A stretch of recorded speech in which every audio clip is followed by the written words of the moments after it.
అందరికీ నమస్కారం. శివ ముక్కోటి కథ. ఈరోజే అత్యంత పవిత్రమైన శివ ముక్కోటి. విశేషమైన రోజు ధనుర్మాసంలో ఆరుద్ర నక్షత్రం వచ్చిన రోజును శివ ముక్కోటిగా చెప్తారు. వీడియో చూసే ముందు ఒక్క లైక్ చేసి ఓం నమఃశివాయ అని కామెంట్ చేయండి. మీరిచ్చే చిన్న లైక్ నా ఛానల్ గ్రోత్కి ఎంతో సహాయపడుతుంది. ఈ ఏడాది శివ ముక్కోటి 2026 జనవరి 3వ తేదీన వచ్చింది. శనివారం పౌర్ణమి తిథితో రావడంతో దీనికి మరింత ప్రాధాన్యత సంతరించుకుంది. ఈరోజు భక్తులు ఎంతో భక్తి శ్రద్ధలతో ఆ పార్వతీ పరమేశ్వరులను పూజిస్తారు. ముక్కోటి ఏకాదశి ఎంత విశేషమైనదో అదేవిధంగా శివ ముక్కోటి కూడా అంతటి విశేషమైన రోజు. ఈ రోజున శివ దర్శనం చేసుకున్న, శివాభిషేకం చేసిన, కోటిసార్లు ఈశ్వరాభిషేకం, ఈశ్వరార్చన చేసినంతటి పుణ్యం లభిస్తుంది. ఆరుద్ర నక్షత్రం రోజున ఆవు నెయ్యితో అభిషేకం చేస్తే పరమేశ్వరుడి యొక్క అనుగ్రహం సంపూర్ణంగా ఉంటుంది. మరి ఈ రోజున శివలీలలు విన్నంత మాత్రాన్ని శివానుగ్రహం లభిస్తుంది. మరి ఎంతో పవిత్రమైన విశేషమైన ఈరోజు ఈ కథను విన్నా, చదివినా, చెప్పినా, వినిపించిన జన్మల పాపాలు తొలగిపోయి కోటి జన్మల పుణ్యం లభిస్తుంది. సకల శుభాలు కలుగుతాయి. మరి ఆ కథను ఈ వీడియోలో తెలుసుకుందాం. పూర్వం అవంతి అనే ఒక పట్టణం ఉండేది. ఆ పట్టణంలో నంది అనే పేరు గల శివభక్తుడు ఉండేవాడు. అతను మిక్కిలి ధనవంతుడు. ఎంతటి ధనవంతుడైనా శివభక్తి విడవక ఎంతో భక్తి శ్రద్ధలతో నిత్యం శివారాధన చేసేవాడు. ఆ పట్టణానికి తూర్పు దిక్కున ఒక అడవి ఉండేది. ఆ అడవిలో ఒక శివలింగం వెలసి ఉంది. అది గమనించిన నంది అనే శివభక్తుడు అక్కడ గుడి కట్టాలని నిర్ణయించుకున్నాడు. అదీకాక అతని దగ్గర చాలా ధనం కూడా ఉంది. ఎవరి సహాయము అవసరం లేకుండానే దేవాలయం నిర్మించి నిత్యం పంచామృతాలతోనూ, పుష్పాలతోనూ, సువర్ణాభిషేకములతోనూ మంత్రపూర్వకంగా ఆ మహాశివుణ్ణి పూజిస్తూ ఉండేవాడు. ఇలా చాలా రోజులు గడిచిపోయాయి. ఈ విధంగా నంది నిత్యము ఆ గుడిలో శివలింగానికి పూజ చేస్తూ ఉండేవాడు. ఇలా ఉండగా ఒకరోజు ఆ పట్టణానికి దగ్గరలో ఒక గ్రామంలో నివసించే కిరాతుడు అంటే వేటగాడు తన కులవృత్తి ప్రకారం పక్షి వేటకై బయలుదేరి ఆ అడవిలోకి ప్రవేశించాడు. అలా అడవిలో కొంత సమయం తిరిగి వేట ముగించుకొని అలసిపోయి ఇంటికి వెళ్ళే మార్గంలో అడవిలో ఉన్న శివాలయాన్ని చూశాడు. వెంటనే ఆ కిరాతుడు శివాలయంలోకి ప్రవేశించాడు. అక్కడ గుడిలోకి వెళ్ళి శివలింగం చూసిన వెంటనే ఆ కిరాతునికి ఏదో తెలియని భక్తిభావం కలిగింది. ఆ విధంగా శివలింగానికి పూజ చేయాలనే బుద్ధి పుట్టింది. కానీ ఆ దట్టమైన అడవిలో ఆ మహాశివుణ్ణి పూజించడానికి అతనికి ఏమీ దొరకలేదు. అన్నింటికీ భగవంతుడే ఉన్నాడనే నమ్మకంతో దగ్గరలో ఉన్న సరస్సు దగ్గరికి వెళ్ళి నోట్లోకి కొన్ని నీళ్లు తీసుకొని పుక్కెట పట్టి అక్కడున్న మారేడు ఆకులను కొన్ని తీసుకుని ఆలయంలోకి ప్రవేశించాడు. ఇంతకు పూర్వమే ఉదయం నంది అనే శివభక్తుడు శివలింగానికి పూజ చేసి ఉన్నందున ఆ శివలింగంపై రత్నాలు, పుష్పాలు ఉన్నాయి. వాటిని కిరాతుడు తీసి పారేసి తన నోట్లో పుక్కెట పట్టి ఉన్న నీటిని అభిషేకానికి వినియోగించి తాను తీసుకువచ్చిన మారేడు ఆకులతో శివలింగాన్ని పూజించి తాను వేటాడిన పక్షి మాంసాన్ని ఆ శివయ్యకు నివేదించి ఎంతో భక్తితో ఆ శివలింగాన్ని ఆలింగనం చేసుకుని ప్రదక్షిణ చేసి నమస్కరించి కొంతసేపు ధ్యానించిన తరువాత తన నివాసానికి వెళ్ళాడు. తర్వాతి రోజు ఎప్పటిలాగే నంది అనే శివభక్తుడు శివలింగానికి పూజ చేయడానికి ఆ అడవిలోని గుడి దగ్గరకు వచ్చాడు. పూజ చేయడానికి అతని వెంట ఒక బ్రాహ్మణుణ్ణి కూడా తీసుకొచ్చాడు. వారిద్దరూ గుడిలోకి ప్రవేశించి చూడగా అంతా అపరిశుభ్రంగా ఉంది. ఇలా అపరిశుభ్రంగా ఎవరు చేశారని నంది బాధపడి ఆ స్థలాన్నంతా కూడా శుద్ధి చేశాడు. తర్వాత యథావిధిగా తన పూజ ముగించుకొని తన గృహానికి వెళ్ళాడు. ఆయన వెళ్ళిన కొంతసేపటికి మళ్ళీ కిరాతుడు ఆలయంలోకి వచ్చి తాను ఇదివరకు పూజించినట్లే పూజించి తన గృహానికి వెళ్ళాడు. తరువాతి రోజు మళ్ళీ నంది వచ్చేసరికి మళ్ళీ అపరిశుభ్రంగా ఉంది.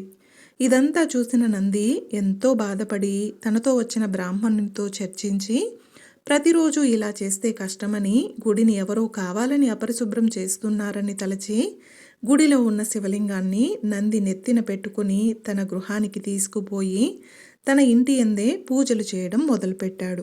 ఇక శివలింగం తీసుకొని పోయినంత మాత్రాన సర్వవ్యాప్తి అయిన సదాశివుడు ఆ గుడియందు లేకుండా పోతాడా? అంత మాత్రాన నిశ్చల భక్తి తత్పరుడైన కిరాతుని పూజా విధానమునకు భంగం కలుగుతుందా? ఎప్పటిలాగే మధ్యాహ్నం అయ్యేసరికి కిరాతుడు శివారాధనకై గుడికి వెళ్ళాడు. కానీ అతను గుడిలోకి వెళ్ళి చూసేసరికి అక్కడ శివలింగం కనిపించలేదు. ఆ క్షణమే అతను విచారం చెందాడు. విచారంతో పాటు ఏడవసాగాడు. అలా ఏడుస్తూ అప్పుడు అతను తన 2 చేతులు జోడించి, స్వామి, నేను కేవలం నీ భక్తుణ్ణి. నిన్ను ఎలా పూజించాలో నాకు తెలియదు. రత్నాలతో పూజించడానికి నేను పేదవాణ్ణి. పువ్వులతో పూజించడానికి నేను ఆ పువ్వులను కలిగి లేను. నా హృదయం అనే పువ్వునే నీకు అర్పించి పూజ చేస్తున్నాను. నా పూజా విధానంలో ఏదైనా తప్పుంటే నన్ను మందలించు. అంతేకాని నీవు ఇలా కనిపించకుండా ఉండడం తగదు సదాశివ. నీవే కనిపించకుండా ఉంటే నాకు ఈ లోకంతో పని లేదు. ఈ భక్తుణ్ణి కోపగించుట తగదు స్వామి. ఎప్పటిలాగే ఇక్కడ కనిపించి నా పూజ స్వీకరించు. నన్ను మన్నించు. నేను నిన్ను పూజించాలనే ఇక్కడికి వచ్చాను. కానీ నాకు కనిపించకుండా ఉండుట భావ్యమా? నీవు నాకు కనిపించకపోతే ఇప్పుడే నీ ఎదుటే నిన్ను తలుచుకుంటూ నా ప్రాణాలు విడుస్తాను అని అనేక విధాలుగా ప్రార్థించాడు. కానీ ఆ పరమేశ్వరుడు సాక్షాత్కరించలేదు. ఆ విధంగా మరికొంతసేపు వేడుకున్నాడు. అయినా భగవంతుడు అతనికి కనిపించలేదు. అప్పుడు ఎంతో భక్తిపరుడైన ఆ కిరాతుడు తన జీవితంపై విరక్తి చెంది, ఇక ఈ జన్మ నాకు అవసరం లేదని భావించి హరహర అంటూ శివనామస్మరణ చేస్తూ తన దగ్గర ఉన్న కత్తితో ఒక్క వేటున తన శిరస్సును ఖండించుకున్నాడు. ఇక ఒక్క క్షణం కూడా ఆలోచించకుండా అతనికి తలను అంటించడానికి కైలాసం నుండి పరమేశ్వరుడు ప్రత్యక్షమయ్యాడు. అప్పుడు దివి నుండి దేవదుందుబులు మ్రోగాయి. పూల వానలు కురిశాయి.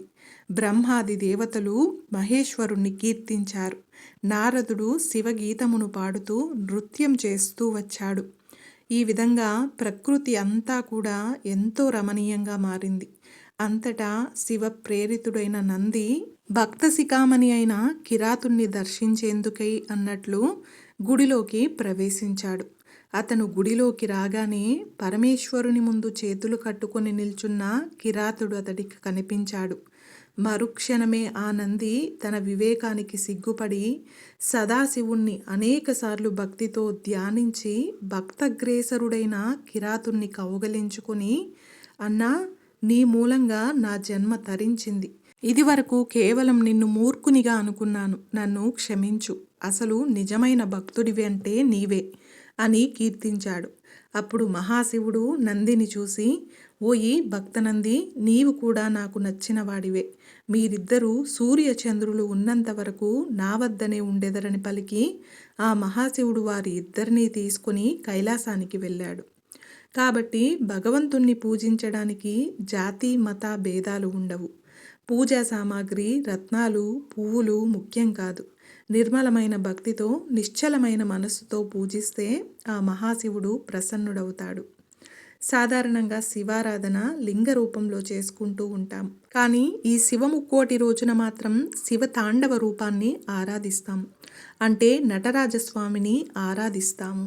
ధనుర్మాసం వైష్ణవ సాంప్రదాయంలో ఎంత ముఖ్యమో ఈ మాసంలో వచ్చే ఆరుద్ర నక్షత్రం శైవ సాంప్రదాయంలో అంతే విశిష్టమైనదిగా పరిగణిస్తారు. ధనుర్మాసంలో వచ్చే ఆరుద్ర నక్షత్రం రోజున శివముక్కోటి లేదా ఆరుద్రోత్సవం అని పిలుస్తారు. వైకుంఠ ఏకాదశి విష్ణు భక్తులకు ఎంత ప్రాధాన్యమో శివభక్తులకు శివముక్కోటి కూడా అంతే ప్రాముఖ్యత కలిగిన రోజుగా భావిస్తారు. ఈ ఏడాది శివముక్కోటి మరింత విశేషంగా మారడానికి కారణం ఈ రోజున పౌర్ణమి తిథి కూడా కలిసి రావడం. శనివారం పౌర్ణమి, ఆరుద్ర నక్షత్రం ఈ మూడు ఒకేసారి రావడం వల్ల ఈరోజు శివారాధనకు ప్రత్యేకమైన శక్తి ఉందని పండితులు పేర్కొంటున్నారు.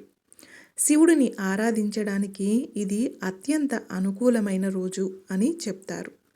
పూర్వకాలం నుంచి వస్తున్న ఒక సాంప్రదాయం ప్రకారం ఈ రోజున తెల్లవారుజామున ప్రత్యేకంగా ఆరుద్ర నక్షత్ర దర్శనం చేయడం ఎంతో శుభప్రదమని భావిస్తారు. చూశారు కదండి, ఈరోజు మనం శివ ముక్కోటి కథ గురించి తెలుసుకున్నాం కదా. ఈ వీడియో మీకు నచ్చినట్లయితే ఒక్క లైక్ చేసి నా ఛానల్ని సపోర్ట్ చేయండి. ఇంకా మరెన్నో ఇంట్రెస్టింగ్ వీడియోస్ కోసం నా ఛానల్ని సబ్స్క్రైబ్ చేయండి. అలాగే పక్కనే ఉన్న బెల్ ఐకాన్ క్లిక్ చేసినట్లయితే నా లేటెస్ట్ వీడియోస్ మీ వరకు వస్తాయి. Thank you. Thanks for watching.